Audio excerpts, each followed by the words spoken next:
So I would like to now, I get the pleasure of introducing not only a professional in his own right and certainly thinking, someone that thinks outside of the box, but JP Michel, the founder of Spark Path, will be joining today. Not only do we call him a colleague, but Cambrian certainly calls him a friend.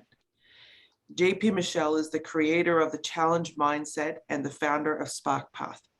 He has partnered with hundreds of school districts and post-secondary institutions to reimagine career exploration for the future of work. As an industrial organizational psychology consultant, he worked with hundreds of leaders from some of the world's largest organizations. The insights from these leaders and organizations help shape the challenge cards, of which there are 20,000 copies being used in schools all over the world. JP has a psychology degree from the University of Ottawa, a master's degree in industrial organizational psychology from the University of Manchester, and is the recipient of the 2017 Outstanding Career Professional Award from the Career Professionals of Canada. JP is a TEDx speaker whose work on careers has been featured on BBC, CBC, and Forbes. Welcome, JP. Thank you, Renee. Thank you for having me. Thank you for the warm welcome and introduction. And thank you, Kayleen, for setting up powerful intention for the day. I got to tell you, I was really excited to be here today. When I joined this morning and I saw all the friendly faces in the room, when I heard all the positive energy that was being shared, I think about the amount of people, the amount of students, the amount of adults that you have helped collectively in your careers. And I think about the amount of people that you will help in the rest of your career. And it's something to consider, the impact, the debt you're going to have on the world. Renee said earlier that, things are changing, and they are. I've been fascinated to read about how things are changing, how quickly things are changing, and we're going to talk about this morning. And she added that one thing that remains the same is that your value stays as a constant. And Renee, if you'd allow, I would like to make an argument today that I see your value increasing in this world of complexity, change, global perspective. I'm currently writing a book about this very topic, which is really the importance of what you do. And if I may call you dream enablers, so many of you play a primordial role in helping people reach their potential. And that's what got me excited about today. So a quick check before I launch. Renee, how's the visibility? I don't want to share anything right now, but is everything good in terms of what we want participants to see on the screen? I think you're on mute right now. Right now, I have your slide, JP, but if you have a presentation, you have access to share now. Great. Do you want to do stop share on your end, and then I'll start share as soon as you give me your okay. Perfect. Okay, great. So before I start with slides, let me share a story with you. I'm going to tell you about Takeshi. Takeshi is spelled Takeshi. So one morning when he was 15, Takeshi shut the door to his bedroom, and for the next 4 years, he did not come out. He didn't go to school. He didn't have a job. He didn't have friends. He typically spent 23 hours in a room no bigger than a king-size mattress, where he ate rice and other leftovers that his mother had cooked. He spent his entire days watching TV game shows and listening to Radiohead or Nirvana. Anything, he said, that was dark and sounded desperate. In Japan, where Takeshi's from, an estimated 700,000 young people have withdrawn from society, rarely leaving home. This phenomenon is known as Hikikomori. Hikikomori. This describes a group of adolescents and young adults who stay in their parents' homes unable to work or go to school for months or for years. Takeshi said he would only leave the house if he knew exactly what he wanted to do. This is typical Hikikomori thinking. Better to stay in your room than risk venturing into the world and failing. Maggie Jones, a correspondent for the New York Times Magazine, interviewed Takeshi to learn more about his story, and she asked him what he wanted to do in the future.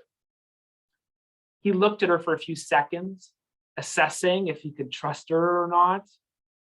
And finally he said, well, you might find it silly, but I'd like to do something with TV variety shows. I want to be a script writer. He also said he wants to enroll in university, but that these are idealistic dreams. And then there's reality. Maggie told him that neither plan seemed particularly far-fetched. This was possible. You think so? Takeshi said. I don't know. It might be too late for me. Takeshi is 23 years old. So for years, Hikikomori was thought to be a culture-bound syndrome, something so specifically Japanese that it could never appear beyond its borders. Now, some researchers believe that something similar is cropping up in North America, that we have our own group of distinct, socially challenged subset of people that are not in education, employment, or training. Have you ever heard the acronym NEET? Not in education, employment, or training. It's so popular, we have an acronym for it. So one example is Luca. Luca lives with his parents just outside of Charlotte, North Carolina, though he might as well live anywhere because the only time this 21-year-old leaves his room is to buy cigarettes, which he smokes in his garage. But mostly he spends time in his room, posting online, gaming, watching anime. He sleeps all day, wakes up at 6 p.m, and he's been reliving that exact same day almost every day for close to a decade. So imagine what Luca's feeling inside. Imagine what his worldviews are. What does he believe about himself, about the world? What led him to this point in time? What life do you think he wants instead? As a dream enabler, what other questions would you have for him? At this point in their lives, Takeshi and Luca are so disconnected that I believe they have forgotten an important message. The world needs them. The world needs them. What I mean by that is that there are so many broken things to fix in the world. Challenges, problems, and opportunities to work on. And we need help to fix this stuff, don't we? But students don't know it. They grew up in a world with narrow expectations and a narrow definition of success. And some of them have decided that they just don't fit in. They grew up in a world where we ask, what do you want to be when you grow up? And we expect students to pick one job title for the rest of their lives. Imagine the pressure that comes with that. Many of you have felt this pressure yourselves earlier in your lives, right now in your careers. I call this focus on job titles the job title mindset. And I believe this mindset has severely hurt Takeshi and Luca. And I believe it is holding back every single student you meet with. Today, we're going to talk about how to shed the job title mindset so we can help all students reach their potential. So let's start by taking stock of the problems behind the job title mindset. And for this next section, I'm going to be sharing some slides that I'm going to be using. I'm going to be doing that through Zoom. You're welcome to go into my slides yourselves if you'd like. I created a link that I shared through the Zoom chat. So I see there's one of you already there, 2, 3, 4. There's 4 people already there. So sometimes people ask me, can you send us your slides after the presentation? So this is my version. I'm sending you the slides during or before the presentation.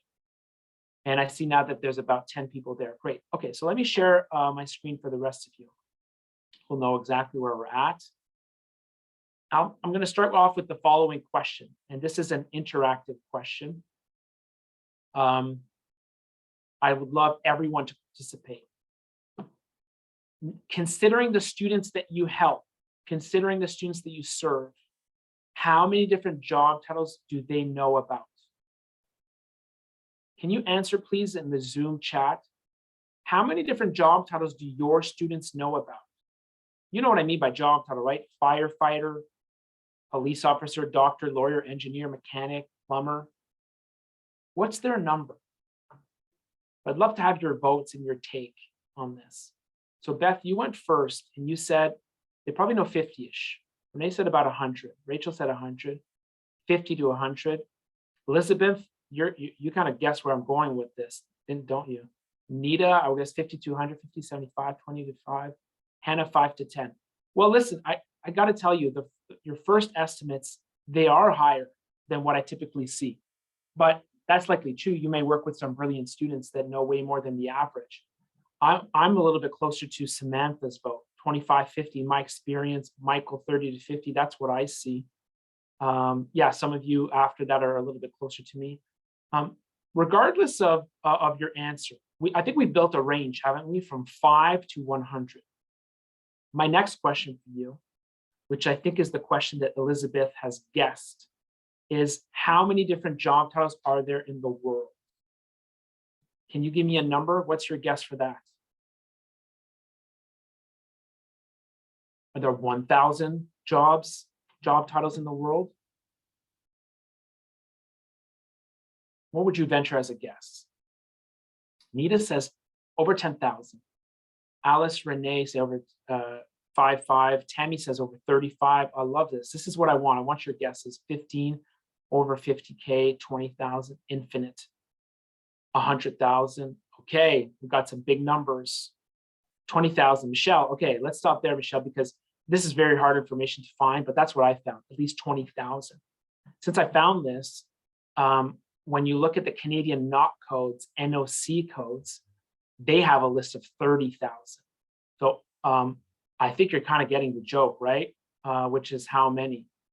Oh, Monica, that's what you guessed, the NOC codes. Is that similar? What did you find there? Did they say 30,000 there? Yeah, about I just, yeah, that's the typical place that I go to when I look for jobs. Yeah.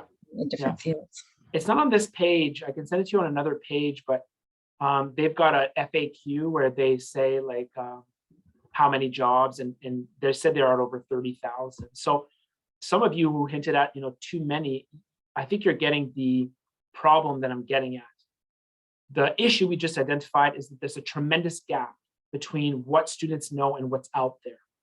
So if you are the person that's asking Takeshi, what do you want to do? And Takeshi sees the world through the lens of job titles, it's a really tough question for him to answer. He just doesn't know what's out there.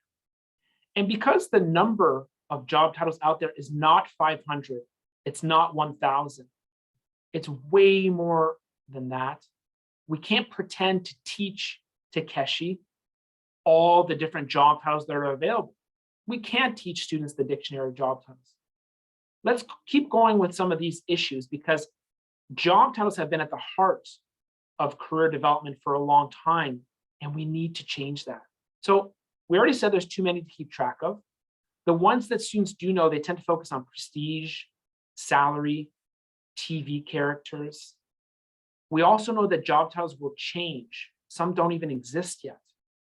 And in my background, I used to do consulting with human resources. And I learned that they were struggling to write job titles, to write job descriptions. They were finding them very hard to create. Can anyone guess why these bright human resources folks were struggling to write job descriptions? What made it hard? Yes, go ahead, Monica.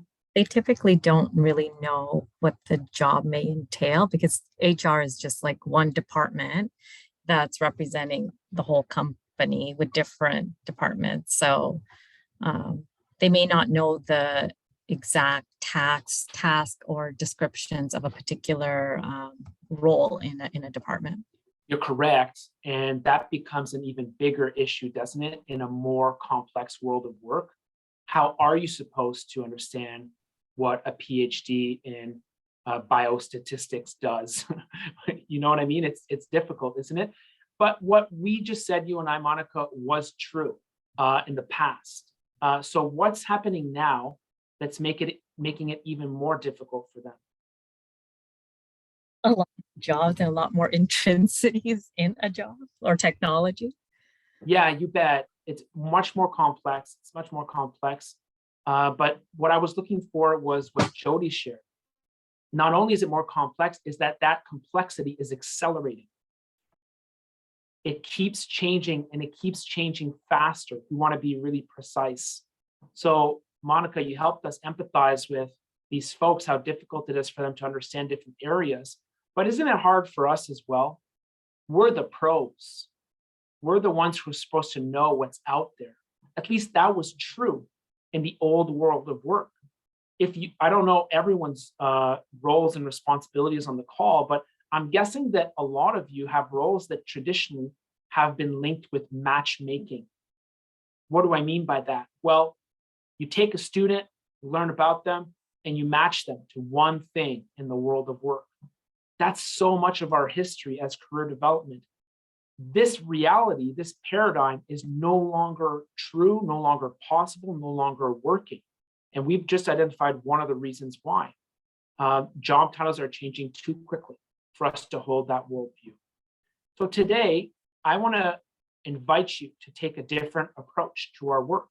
What if we let go for a moment of the concept of matching students to job titles?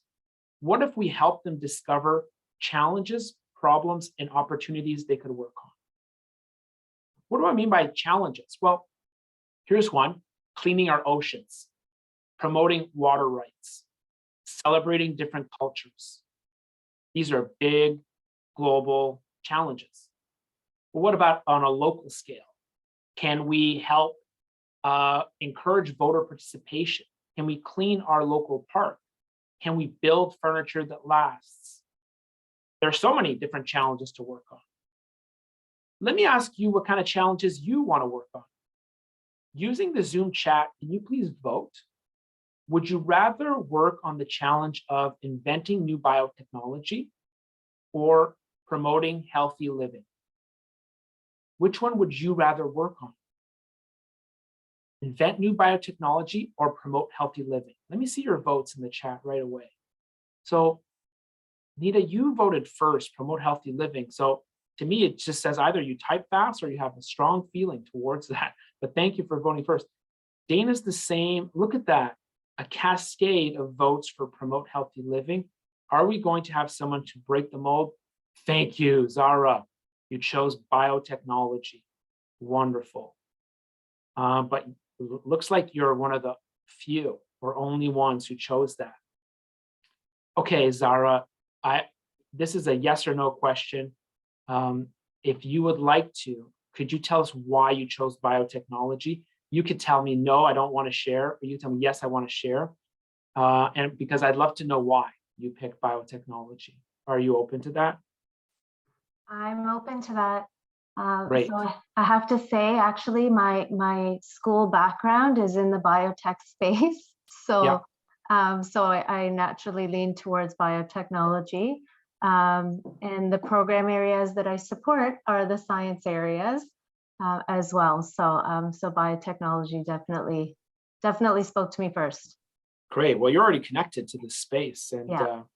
I'm guessing that it'd be fascinating to learn why you chose that space in the first place. But I would see why you want to pick that now. That's great. But Zara, I have bad news for you.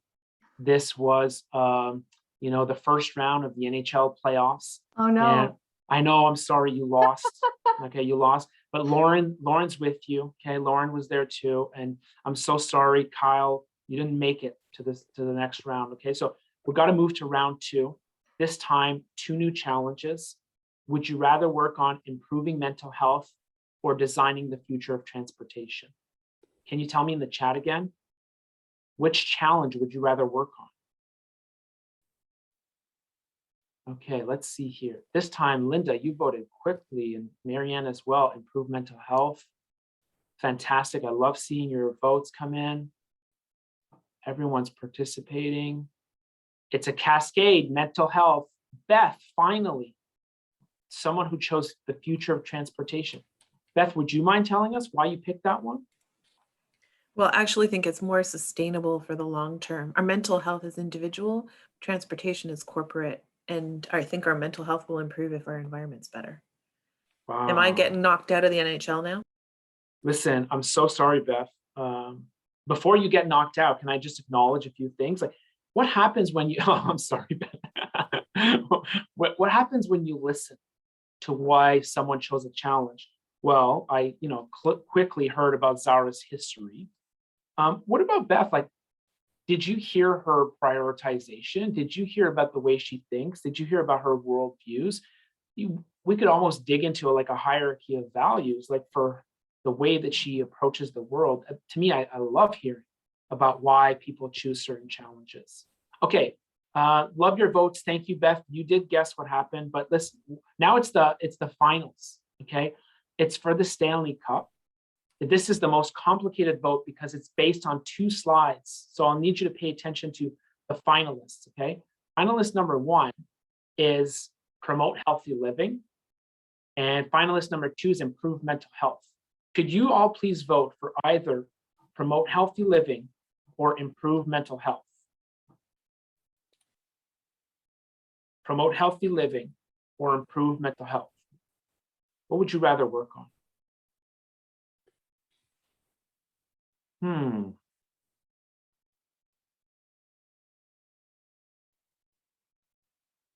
This is a tougher one to call. I feel like it's mental health so far. Well, I'm not sure. Look at that, healthy living. This is close. Some of you who would love to know, like, you probably wish I did a poll, but this is way fun. Look, I can see fun comments like Jody's. Jody's sees a future opportunity here to combine things. Hard question. Oh, I like asking hard questions, Jennifer. That is a compliment for me. Thank you. Marianne says this is tough. I'm happy. Keep struggling. Keep with the pain. Hard to know the difference. Interesting, because you could combine it. Okay, good. Listen. Renee, you gave me permission to do whatever I wanted today, so I'm in charge. I don't want to count. I'm gonna pick the winner. Okay. So I'm in charge. I pick the winner. I decide, maybe this is unfair enough. The big winner is promote healthy living. Congrats. Yay. You won the challenge face-off. Listen, I got to tell you that it's a little bit evil what I just did. Okay. It's not very fair. I changed the rules midway.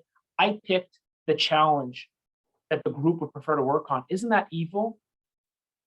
I did it to illustrate a point. Okay. If you don't choose the challenges you want to work on, someone else will choose for you. Just like I did unfairly on a tiny scale. But what if you apply this to the lives of the students that you work with? So many of them have not discovered that they get to choose the challenges they want to work on. Like Takeshi and Luca, they've had a very narrow way of looking at the world of work. They've had a very narrow way to define success. They've been encouraged to look at being a doctor, being a lawyer, and that's it. No one showed them that they could pick the challenges they wanted to work on. And for those of you who do group workshops, you're welcome to use the slides I just used for you to play the challenge face-off in your own group workshop. I find this to be a very engaging activity for students to participate in. And my favorite part is listening to what students have to say. I've done this with students between the ages of 12 and 30. And it's fascinating what they can come up with for their reasons, because when they share their reasons why they pick a challenge, you can hear their values, their skills, their experiences, their connections. You can learn about their worldviews. And all of this data is fascinating for you because of the work that you do. You want to learn about them, don't you? So what I'm suggesting with this idea of challenges is different than what Takeshi is used to seeing. Here's how he was brought up in the world of careers. We asked him, hey, what's your favorite class? If you like math, oh, guess what? In college or university, you can study accounting. And then you can become an accountant. And then you work for a firm that hires accountants. It's all very linear, right? Don't they see the world in a very linear way? So after 10 years of working as an accountant, you actually see, well, what's the challenge I'm trying to solve? And maybe you help companies pay as little amount of tax as possible. Maybe you hate that, or maybe you love it. Depends, right? But it took you so long to get there. What if collectively we flip the model? What if we started with challenges first? And then we work backwards to find which companies in my city or not are working on this? Who works at those companies? What are their jobs? And what did they have to learn to be able to do that? All of a sudden, you can connect your major, your program, your degree, your specialization back to a challenge that you care about. This gives you instant purpose. I'm here to learn something important that will help me contribute to a challenge that I care about. How many students are in school right now and they have no idea why they're there, just because they have to? It sounds like it will help. This slide can help them visualize a new way to see their education, their future. I call it flipping the model. So let me bring it to life through a student called Anna. And then I want to hear your opinions on this, because it's really important for me to learn your point of view and your take on this way of looking at the world. Anna's a student that is very similar to a lot of students that you meet. She really had that job title mindset, and I wanted to help her shift to the challenge mindset. So I asked her, what challenges and opportunities exist in the world? And she had no idea what to say. We haven't taught people to think about careers in this way yet. So at the time, the only thing I could think of was to give her a copy of a magazine. I gave her a copy of a magazine called The Economist, and I said, pick your favorite article. And she chose the following. It was called Strange Brew. And do you see that green colored water? That's a specialized algae that was developed to clean polluted waterways, polluted from oil spills. For Anna, that was a cool challenge to work on. So then we work backwards. Who's working on that challenge? Okay, it's hypertrophic, and they're part of Algal Scientific. Now we're on, this is free information, right? It's on the website. We Googled it. And now we're on LinkedIn because we want to see, like, who works there? All right, what are their jobs? What did they have to learn to be able to do that? And then we discovered materials science and engineering. Anna had never heard about this before. I had never heard about this before. But I was supposed to be that pro that would help her. In the old world of matchmaking, that would have been embarrassing for me because I should know what's out there, right? Not anymore, not with the 20,000 jobs that are available out there. So we used a challenge mindset to get at this information. So then Anna started researching, what is engineering? What are the opportunities there? What are the opportunities for women in engineering? And she said, you know what, I like this. And she decided to study that for her undergrad. That's a picture of Anna, real student, real picture in this case. And imagine how she feels. Short term, it gave her a great way to pick what she wanted to learn. And she knows how it applies to the real world.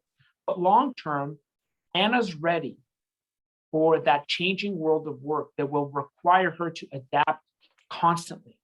She's got a new approach to career exploration. She's a proactive career self-developer. Why? Because she sees the world through the lens of challenges now. She's always going to be looking for new challenges, problems, and opportunities to work on.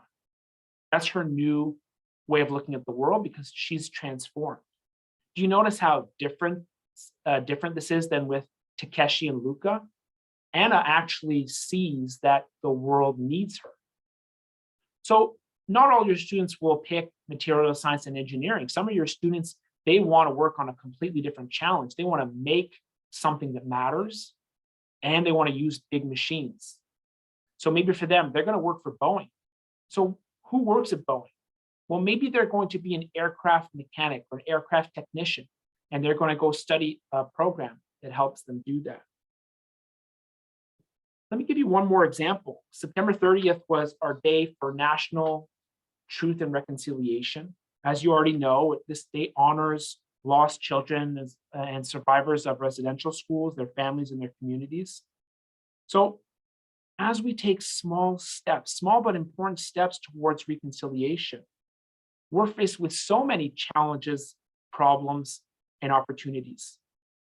Think about all the different ways that our students can contribute, that we can contribute to the challenges that exist here.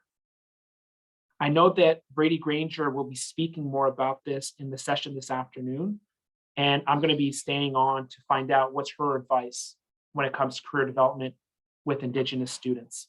So let me pause here because I would like to get your point of view on the challenge mindset, on flipping the model, and how this would help your students. So if you would like, I mean, there's a couple different ways we can do this. My question for you is, how can the challenge mindset help your students? But you can do this using the Zoom chat. Comments, questions, concerns are welcome. And you could also unmute yourself if you'd like to, if you want to share a comment or a question.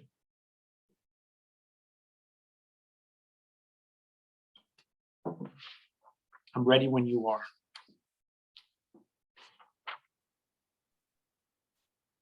Hi, JP.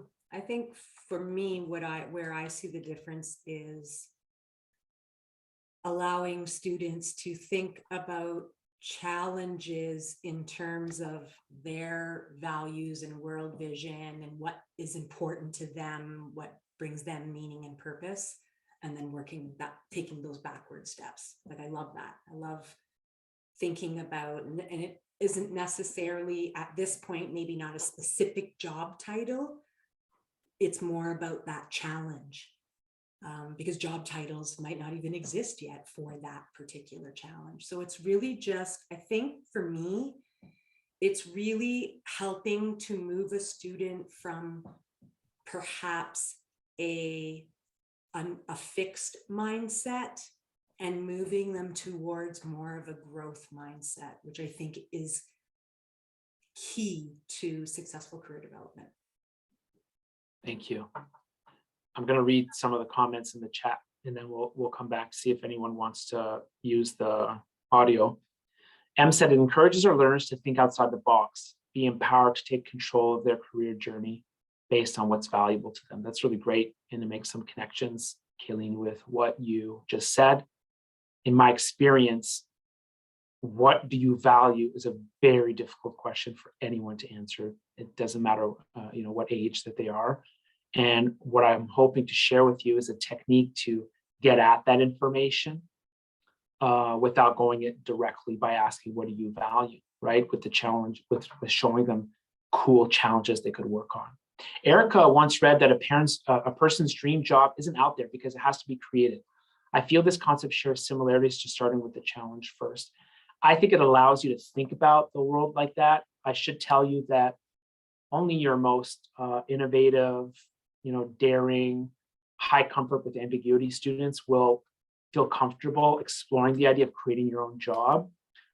If you can recruit them to think in this way, it will help them get a job that they create. It will help them get any other job, because the entrepreneurial, bigger picture, holistic thinking that it takes to do that, what you suggested, Erica, will help you apply and perform in any job, the skills that you need to do that. Monica, students owning their own career based on what is important to them. I like the ownership piece. That's really important. Looks like a lot of people like Kayleen's comments. Well done. Alice says, I think your challenges model helps students get excited and hopeful rather than anxious because of their future, because they can actively do something about it. You bet, Alice. I think they're hearing something different though. I think they're hearing the job market is competitive. Student debt is coming. Your parents hated your job. Only 25% of people are engaged in the world of work. It's going to be terrible. Students are unemployed or underemployed. There's some stats around that. What I just said there's truth. What I just said, What's also true is that there's a hiring manager at a company whose day is terrible because you don't work there. And I'll fight with anybody about that, right? Because I know those hiring managers, right? And forget the math of like, well, how many are there compared to our students? Just for a second, forget that. I just want to show students their pain, that company's pain. They're looking for talent. And students have a big job. I mean, they have to prepare to contribute. But shouldn't you go through that process optimistically, knowing that that's a real possibility, that you're going to make someone's day better when you show up there because they're working on a big problem and they need help? So Alice, tell me if I went too far with that way of looking at it, but that's what your comment solicited for me. Jody, look at the skill sets they need and enjoy instead of putting it in a box using a title. Yes. Jennifer, I think the group of students we see or know right now, we're not taught about the growth mindset in primary secondary school. I can say my kids are all about the growth mindset, and this evolution will be coming naturally in the Gen X generation. That's great. Beth, this changes careers into a manageable endeavor rather than trying to fit into a box. It makes the person less pressured, finding what they can offer rather than trying to be something. Well said. You know a few Takashis, unfortunately. Yeah, it's so sad, right? Because I really believe that the world needs them. And I don't think they're being told that. Asking them what they don't like to do is important. It helps them understand where their passions lie. Yeah, every time I get a no or not, like, no, not this, I said, good, we're moving closer. Not this means yes to something else. Nita, this was a good reminder to always be open to the reality that as career practitioners, it's important to approach our work with an openness and understanding there's constantly new opportunities and pathways for students emerging in a rapidly shifting world. That's a good reminder, Nita. I think for the group, what you wrote resonates. I think it does not with students. I think what you said sounds way too theoretical and abstract. So my question for you, Nita, is how do you prove it? How do you prove to students that that's how the way of the world of work, that's how the world of work works? And we're going to be doing that in the rest of the session, but maybe we'll come back to that because it's really important to prove it.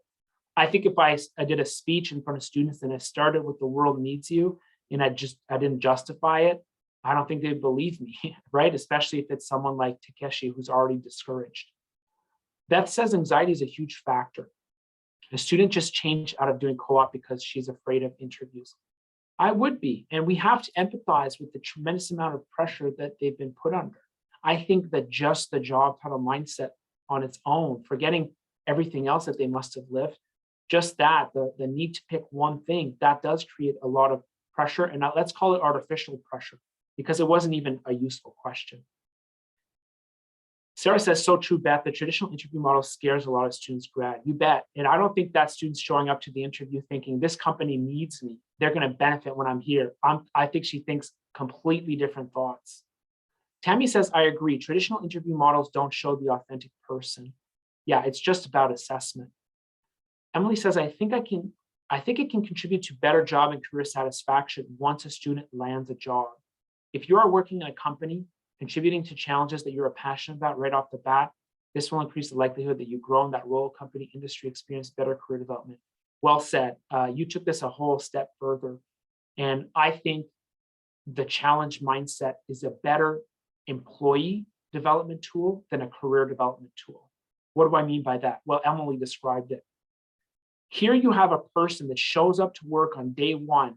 And unlike the other person who showed up to work, who's asking, what do I do? Tell me what to do. What's my job description? This other person shows up and they already know what's the challenge this company is trying to solve.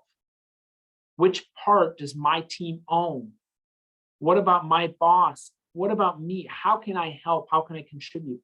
This is a proactive person. So a lot of you are leaders on the call. You manage teams. That's the person you want to hire. You don't really want to hire the person that says, tell me what to do. They don't have the challenge mindset yet. They don't see the bigger picture. So very well said, Emily. Thank you. Linda adds, this is a great approach, but wouldn't that imply the importance of career counseling prior to entering college, or the idea of first-year general programs to learn more about different areas of study? Great question. And by the way, I've gotten a lot of positive feedback from everyone on the call, but I'm also hoping to get comments just like Linda's. The comments, let's call them, wait a minute, wait a minute, isn't it, how do you, and when you ask me that, my job is I have to share with you what I've heard from all the other educators that are struggling with the similar questions, all the other dream enablers, how they tackle this issue. So Linda, here's my point of view. First of all, you should know that I'm working very hard for students in schools to have access to this way of thinking much earlier on before they see all of you. That being said, please be patient with me. I have no idea what I'm doing, okay? I don't know how to do sales. I don't know how to do marketing. I'm learning all of it from scratch. But I hope that one day the challenge mindset replaces the job tunnel mindset as the status quo approach to doing career development. We've had some early success. The province of New Brunswick is using the challenge mindset, and all of their students have access to our tools and methodologies. So maybe this will change, but it won't happen for a while. Linda, you're going to keep seeing law students for a long time. So what are you going to do in the interim? Well, that is one idea, is that until you know what you want, maybe you study something general. And I'm not sure that's exactly what you're suggesting, but that's kind of what I saw in your comment. I think that no matter where they are, students pick preferences based on what their friends like, what the classes they like. They're somewhere for a reason. Wherever they are, whenever we see them, whatever moments in time you get to interact with them, you can teach them this. That may cause them to double down on their program. It may cause them to shift, change into something else. It may cause them to create a more interdisciplinary program by choosing electives and other disciplines that will help them contribute more. It may not even be about their program. It may be about what's everything I want to do outside of my current program. I'm 3/4 of the way through. I've done 1.5 years out of this 2-year program.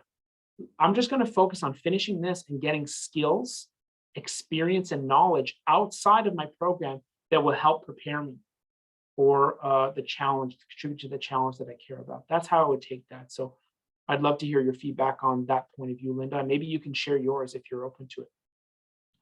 Sherry adds, as career practitioners, we can't possibly know everything about every job out there.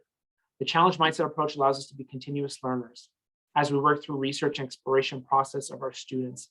I love that comment, Sherry. It's really aligned with my point of view, with the way that I see the world. And I guess one of the ways that I thought about this before the session is that there's a Yoda-like quality to this. And to me, it's linked with what you're saying, because isn't this one of Yoda's core teachings? You must unlearn what you have learned. And let's speak about this with students, first of all, because that's what we focused on, right? Takeshi needs to unlearn the job tunnel mindset. And for those of you who aren't familiar with Yoda, the idea is that Yoda is known for like his wisdom, right? He knows how to listen, ask questions, and provoke. And you all often have to play that Yoda role for your students, sure. But as the world of work changes quickly around us, we also need to do our own unlearning and relearning along the way, as we want to continue to adapt to changes in the environment, continue to be relevant, continue to increase the impact that we have on students' lives. You may not like the term Yoda. Personally, I like the term scientist of human potential. This, for scientists of human potential, it emphasizes that continuous learning that Sherry brought up. It emphasizes experimentation. So because of your work, you're highly trained listeners. And when we listen to the why our students choose a challenge or chose one, we can discover interests, skills, values, systems of beliefs, worldviews. And when we take the time to do that, it has an impact on them, doesn't it? It makes them feel heard and understood. Have you ever had a student tell you, like, oh, you're the first person that listens to me? It shows that we care. It allows us to tailor our help to their needs. We become better at our jobs. It also helps them and helps us take a more holistic approach to careers in general. So I think it's a fascinating way of looking at the world. And I thought about a few reflection questions that can help us be even better scientists of human potential, because a lot of you, you're doing this now, right? Like, how are you currently learning about your students? And what are some of the great ways that we can learn more about our students? And I think this would be a great point of reflection to think about if we want to become better scientists of human potential. Okay, there's a few more things I'd like to share with you along the way. And everyone's saying they like Lindsay's comment. What did Lindsay say? On Learning Society's narrative that there's only one career path. You bet that there's only one career path there. So for me, I lived a cross-cultural worldview expanding experience immediately after my studies. I went to Cameroon in Africa, and I lived in the northern part of Cameroon in a small village with no running water and no electricity. And it was, you can imagine, a very different experience, right? Like the way people thought and behaved and approached their lives and their working lives was so different than what I had lived. And I learned so much from the experience. And before we went, thankfully, someone told us, well, not told us, they trained us on cultural differences. This cross-cultural training was essential for me to go there and actually understand a little bit more about what was going on around me. And I'll share a model with you all that I found useful, because I know that some of you work with students that are from cultures that are different than your own. This is Hofstede's cultural dimensions. I'll share that it's an imperfect way of looking at culture, and it's had its fair share of criticisms, but for me, and maybe for you, it might be a great spark for you to look at the world of work differently. So in my little village with no running water and no electricity, the view on power distance was completely different. I came from a place that was very egalitarian, and I went somewhere where hierarchy was very important.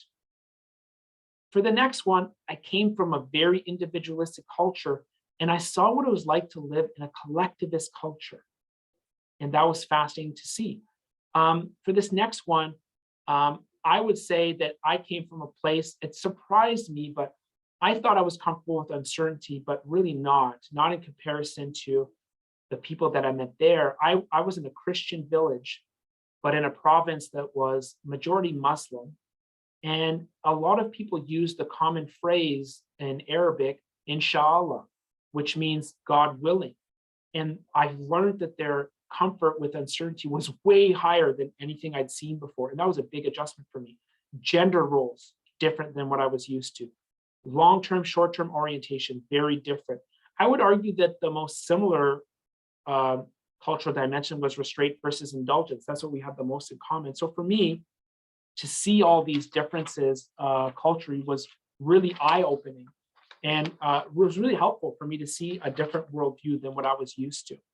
And isn't it useful for you all to dive into the world views of your students if you want to help them change? Like, I'm showing you a method that flips the model. Flipping the model means literally the opposite direction of what they know, what they're used to. So if you want to help them change their way of looking at the world, we've got to get to know them. And here are some of the benefits that they get once they flip the model. This model comes to life because if you have a student that decides, you know what the challenge I want to work on is, I want to help to grow the food that we need. We can go find companies doing that. Chobani, McCain, Simplot. Who works there? Okay, we find on LinkedIn these profiles of people. What are they doing? What is Amanda doing? She's the senior research and development manager. And then she studied, okay, well, here's where she studied. She's got a master's degree in food science. Isn't that cool? Justin Thomas, he went to high school. Now he's a maintenance supervisor at McCain. Okay, great. We can make the world of work come to life for them, and we can prove that things are different. So let me summarize. Job title mindset that we've talked about. This is the old world of careers. This job title mindset, our job was to explore occupations, make better decisions, and success meant that our students were committed to one job title for the rest of their lives. In this world, we were matchmakers, truly. What I'm saying today is, what if we outgrew this model? What if the world of work is not about the job title anymore? What if it's about challenges? In this world, we can help students explore challenges, not occupations. It's not about decision-making. It's about exploring and learning career skills. And success is actually being ready to adapt, which is very different than being committed to one thing. But these are the types of shifts that you can help your students make, and imagine how empowered they'll be when they get a chance to do that. We've touched on the fact that the world of work is changing. Let's just talk about one difference. Advances in technology and policy are increasing longevity. Look at this chart that shows the average age of life and is projecting into the future. What if we're preparing students that will, at a minimum, live 100 years? Are you meeting tomorrow morning with students that are going to work for 60 years? That's very different from your reality. But what changes in a world where our students are working for 60 years? Technology is changing. Artificial intelligence and machine learning is accelerating that change. It's going to result in new opportunities, new challenges, new companies, new industries, new job titles. And you're the right person to help prepare students for that future. To me, this doubles or triples, exponentially increases the importance of what it is that you do, the amount of value that you can bring. And isn't it nice to get to tell students that the world needs them when no one's ever told them that? Isn't it great to give them that sense of hope that maybe they didn't have before they came to meet with you? I think it's a beautiful thing that you get to do that. And we can create a more just world where everyone can contribute to the world. Everyone can pick a challenge to make a difference. I would argue that the job title mindset in its construction caused issues in diversity and equity and inclusion. Here's why. If you help students that show up to your campus that come from oppressed groups, marginalized groups, generational trauma, difficult home environments, any group that has a limited exposure to the world of work, if the first question we ask them on campus is, what do you want to do based on what you already know? Tell me what you want to do based on what you already know. Then we are reinforcing the status quo. We're putting on blinders at an age where we should be broadening their horizons. So now your work becomes social justice work. You can help education be the great equalizer that it strives to be. So I care so much about this issue that I created a tool to help students do that. It's called the Challenge Cards. And as a thank you for everyone who came today, I'm going to do a draw to give away a deck of challenge cards and a deck and access to our digital tool called the Challenge Cards. Some of you on the call, your college already has access to it, but maybe you want your own deck, I don't know. But the idea is to help students simply say, hey, here's the challenge that I want to work on. Do you want to end extreme poverty or increase sustainable energy? It's a quick, fun game that helps students start to explore challenges that they want to solve. You can do it on your phone. And we've had so many different students do that. There's been over 25,000 students that have experimented and played with this. And there's a lot of fun ways to do this. I'll give you one example. At the University of Florida, they asked students, well, okay, but they work with students who were thinking of applying, so high school students, or students that were undeclared. So they had the general, I don't remember the person's comment, maybe Jody, who said that they're doing a general first year. Well, you might know that the American system really likes that. You go undeclared your first year. So they asked all these undecided students to come to an event. And instead of doing the traditional major expo, you know what a major expo, program expo, there's all these booths in a gym and they're around the gym and all the booths are like, psychology, criminology, here's a skilled trade that you can do, here's an apprenticeship, but they're all like subject specific. They ask all the students first, pick a challenge that you want to work on. And you see this young woman, she printed it. So then she said, well, you know what I want to do? I want to protect society from crime. That's the challenge I want to solve. So she went to the booths, all the different, programs, and she said, how can you help me? How can criminology help me work on this challenge? So then these programs, these leaders, they had to articulate, when you come learn this is how it's going to help you contribute on the challenge that you care about. And they have those skills, by the way, that went really well. Another example is, well, you can see the video if you want to see, I think it's in the slides. Another example is University of Western Ontario. They do their employer fair the same way. You don't just show up and just, read companies' names that you have no idea what it means. You do the challenge cards, you pick the challenges you want to work on, and then you get matched. Okay, these are the companies in our area, in our city, in our recruitment pool that are working on the challenges you care about. So imagine the student, they show up to that booth with a completely different conversation. They're using the challenge mindset to interact with employers. And that's a powerful way for them to have those conversations. So I just want to pause here because I missed a couple of comments in the chat, and I want to make sure I get to everything that you've shared. Okay, here's one from, oh, okay, great. I'll get back to that. The job talent education based in privilege. Yeah, probably. And then, oh, thanks for all the positive feedback about the cards themselves. So here's how I'd like to wrap up. I want to say two more things, and then I want to come back to your questions, your comments, your what ifs, your wait a minute, what about, your objections. I love hearing those, by the way.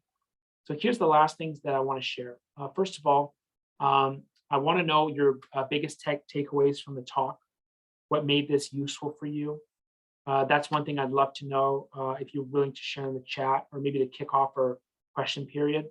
I want to share a few resources with you that I've got links for in my deck. One of them is a book about the future that might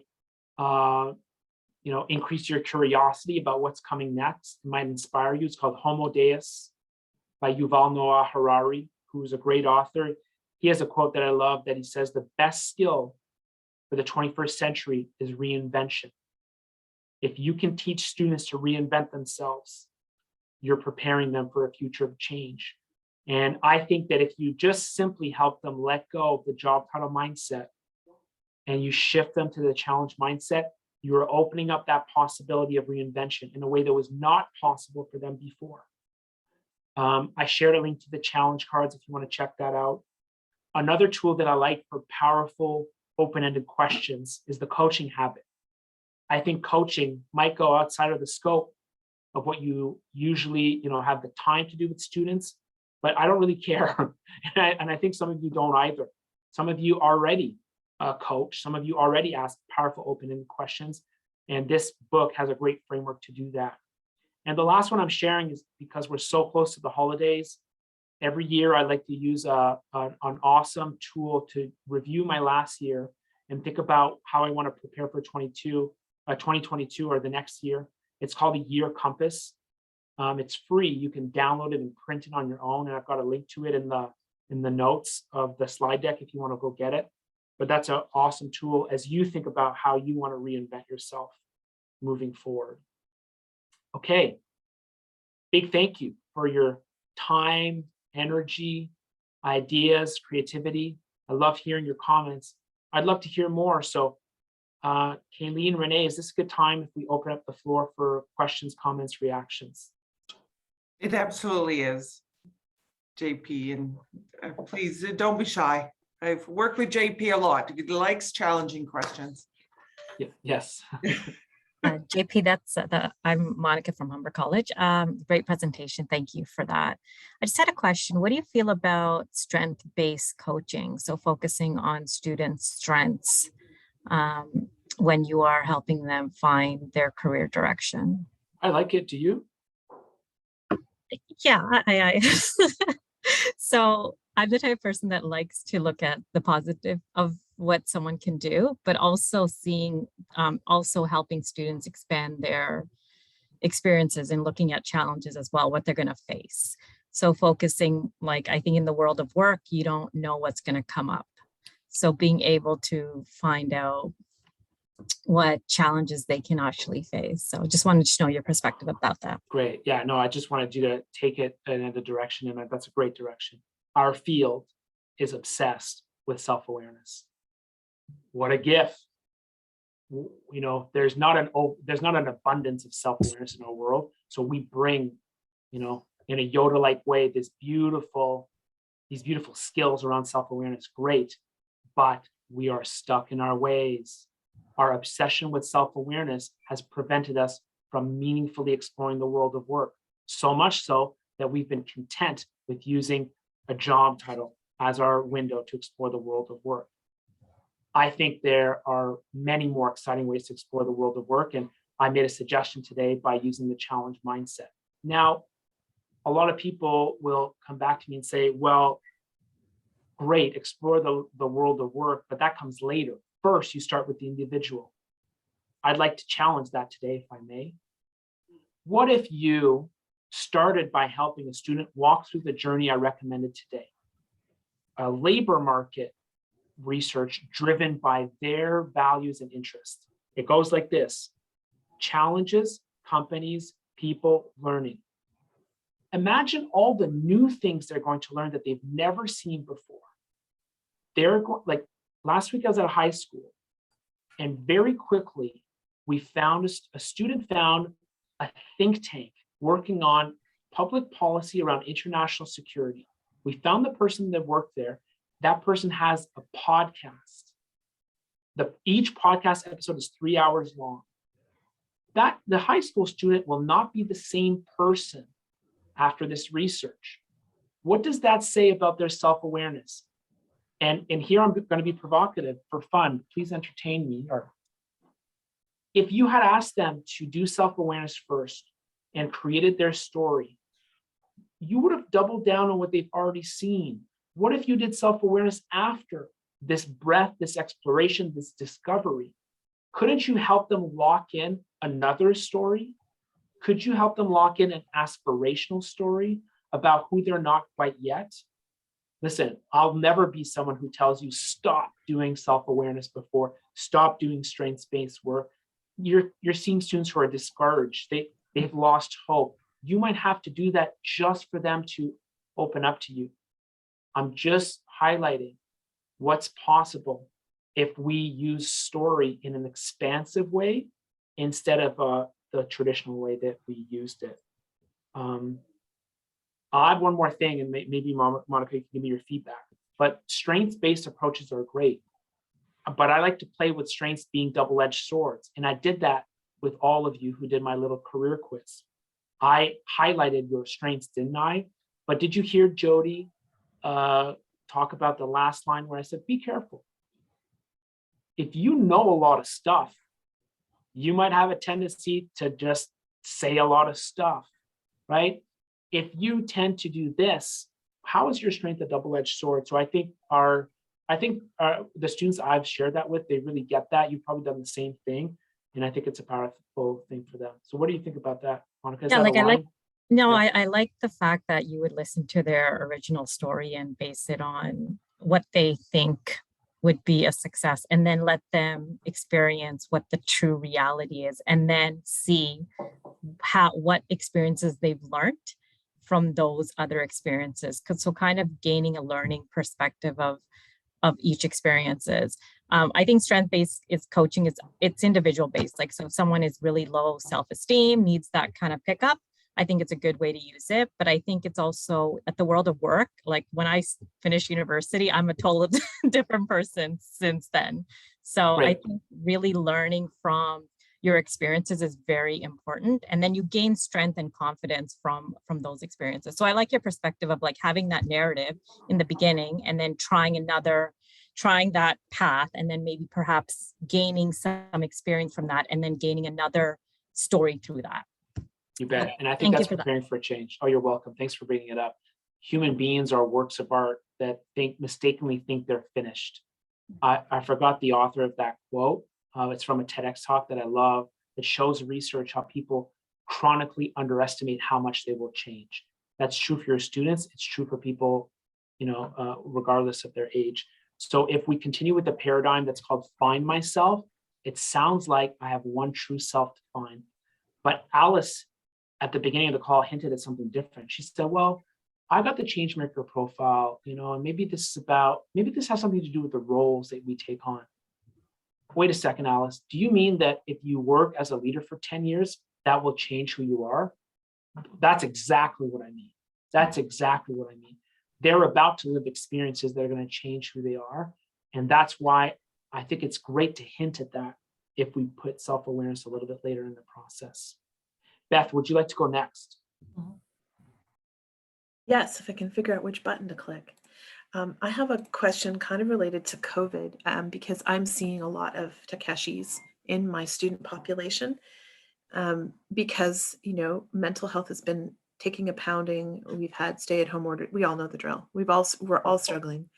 But with some of our young students, especially the ones that are far from home because they're international, it's really, really hard to convince students to engage in the career process and in the co-op process. I'm in co-op, but I'm seeing students who just don't want to and aren't able to, or have lost momentum or had no momentum because there wasn't anything coming at them. So I feel like this is an amazing process to get students re-engaged in just what challenge would you like to solve? And if the challenge is getting up, getting dressed, and getting out the door, that's a huge challenge.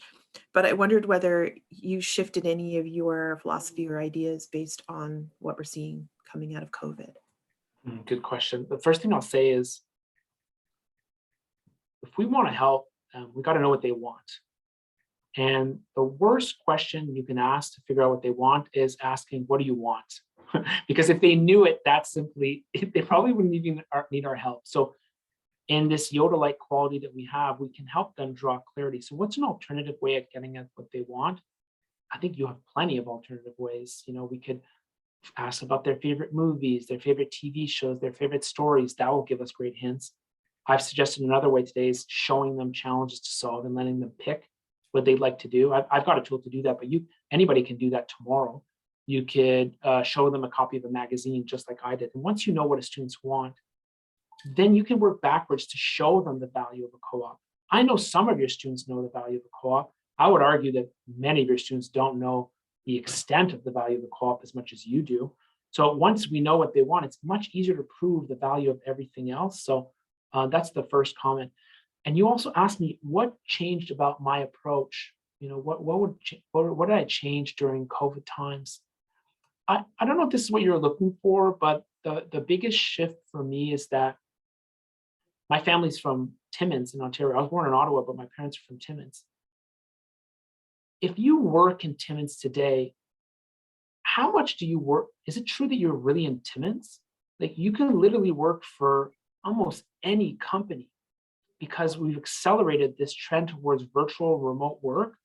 And that's really changed my way of looking at the world. Like, traditionally, when I worked in rural communities, I worked with the state of Idaho in the US, and they have several rural regions. And I kind of told them, well, with the challenge mindset, you can start with the 6 companies that are in your city, start with the companies, and then show which challenges they're working on, and then go backwards.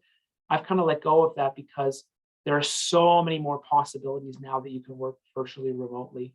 And that's one thing that's changed since COVID. Thank you, Beth.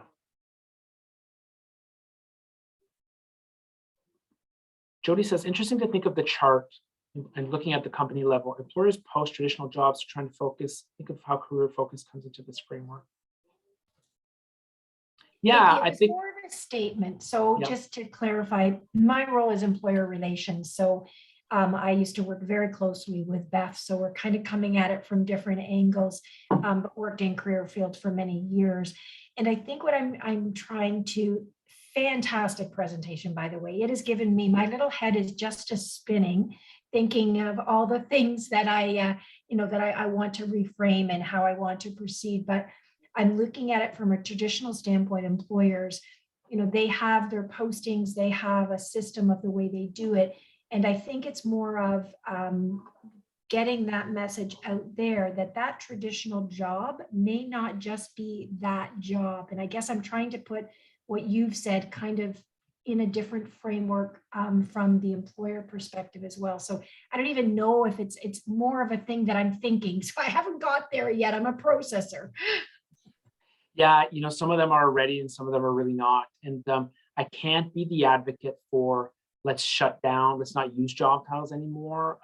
That may come way, way, way later. But for now, it's just good provocative thinking for students to put aside the concept for a minute. But I'm going to keep thinking about it as well. And I know that we've got a hard stop coming up soon, but I'd love your feedback on the session. I love hearing people's comments on what they liked, what they didn't like, what didn't work. And I read all the comments so that I can improve our presentation. I'd also like to give away one of those decks of cards if anyone wants to participate in a draw. And I put a link in the chat if you'd like to share those comments with me. I'd really appreciate if you took a moment to do that. So other than that, a big thank you again for your time, energy, and attention. I love being here. I love your participation, and I look forward to staying in touch. Thank you. Thank you so much, JP. You have presented for Cambridge a number of times in a number of ways. You've spoken to parents, students, guidance counselors. Certainly worked with our plans on and how we communicate at that grade 10 level when students are just starting to think that. And what did you tell me the other day that Cambridge was early adopters, but it was so easy to be an early adopter because in my mind, this just makes sense. And there's a couple of reasons why. Shifting to a challenge mindset makes us think outside of the box. But one thing you said, and I'm not going to say it right, excuse my Australian-ness here, but Takeshi, is that how you said it? Takeshi or Takeshi, very close. I had to look it up several times and I had to practice saying it out loud. When you had talked about that, when you were truly leaning in to listen to understand the students' why, I think it really resonates with me that maybe you were the only one doing so. How often are our students, and JP, you talk about what they're actually hearing coming in from the world, from their friends, from their family, go and get this job, do this. I've worked in mining my entire life. You need to do this. Because my generation, we weren't raised that way. We were raised with this job title idea. And as we take the time to listen, one thing I know for sure is career practitioners, your voice can be a lasting voice. Your voice can stand over that negativity and really getting them to think and understand their own value. And it won't happen overnight.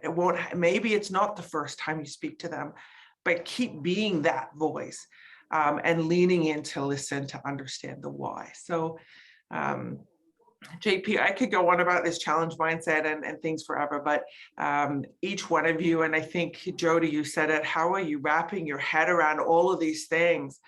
And continue to do that. Continue to push the mold and try something different. And the cards, I'm going to talk at a very tactical level right now, but those cards really help us have just meaningful conversations. And they're a great tool to be able to get those conversations started versus, what challenge do you want to make? Or a challenge you want to work on? That's a very big question. But the cards really take us through that journey and are a great tool from a career practitioner standpoint. JP, probably just my favorite presenter ever. Thank you so much for being here with us today. And I know it won't be the last time. You're certainly with us and with Cambridge, and I would welcome anyone on this call that has any questions. I know JP answers his email like that. It's really unbelievable, but he will respond. And should you want to learn more about what JP does and how he supports and who he works with, I'm sure, JP, you'd be open to that. Of course. Yeah. Thank you for the invite. You're too kind. And it was lovely to get to meet everybody. Thank you so much. Yay. Welcome. Thank you. Okay, Miss Colleen, I think we are now moving into our first wellness break, if I'm reading the agenda correctly. So Colleen, I believe, has some stretching, things you're going to put up there on the screen. It's always as we have a wellness break. Please get up, move, stretch, do whatever it is you need to do for the next 15 minutes. Colleen's put a link in the chat here for you should you need to do that. And we'll come back at 10:45 where we kick off the OCCE general membership meeting. So enjoy your break. If you want to go back to the main webpage that you see listed and has been shared in the chat, there's a link for the morning break, which is just a little stretching exercise, and the afternoon is a chair yoga exercise. So you can do whichever, whenever. Just thought I'd provide something. Or you could just go grab a coffee and have a break. Enjoy your break. Mm-hmm. Thanks, everybody. See you soon. Bye. Thanks so much, JP. Hi, JP. It was great. Thank you all. Lots of great feedback. Thank you.